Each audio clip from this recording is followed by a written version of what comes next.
ব্রিজের দশা এমনই। ভাঙাচোরা এই ব্রিজ দিয়ে এই ঝুঁকির যাতায়াত বহু মানুষের। বাঁকুড়ার খোসালপুর গ্রাম সংলগ্ন শালী নদীর ওপর অবস্থিত ব্রিজটি গত কয়েক বছর ধরে জরাজীর্ণ হয়ে পড়ে রয়েছে।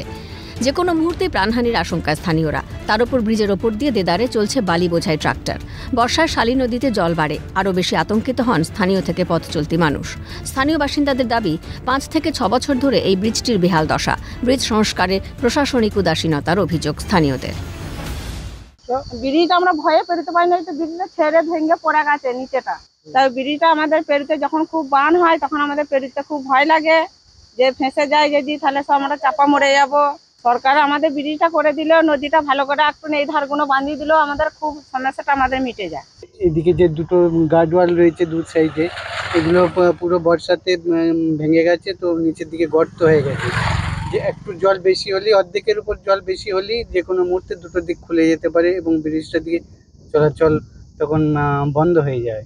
প্রশাসনকে আমরা এই 5-7টা গ্রামের লোক এখানে জানিয়েছে, যারা আমাদের কর্তা ব্যক্তি আছে তারা জানিয়েছে, কিন্তু সেরকম কোনো সাড়া পাওয়া যায়নি। সেতু সংস্কার না হওয়ায় সমালোচনায় সরব বিজেপি। তৃণমূল কংগ্রেসের পার্টির লিডার হোক বা নির্বাচিত প্রতিনিধি হোক, কারোর এই উন্নয়ন নিয়ে, এলাকার সমস্যা নিয়ে কোনো মাথা ব্যথা নেই।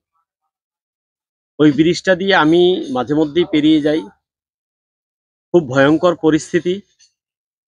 কিন্তু ব্রিজটার একদম পাশে ওই নদী থেকে অবৈধভাবে শাসক দলের নেতাদের মদতে মাটি তুলছে, যাতে ব্রিজটা আরো তাড়াতাড়ি ধসে যায়।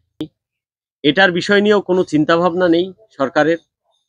সরকার শুধু মেতে আছে কি করে পয়সা কালেকশন করবে, কি করে কালীঘাটে পয়সা পৌঁছে দিয়ে তারা, এই তৃণমূল কংগ্রেসের নেতারা পদ দখল করবে। তারা এসব নিয়ে মেতে আছে।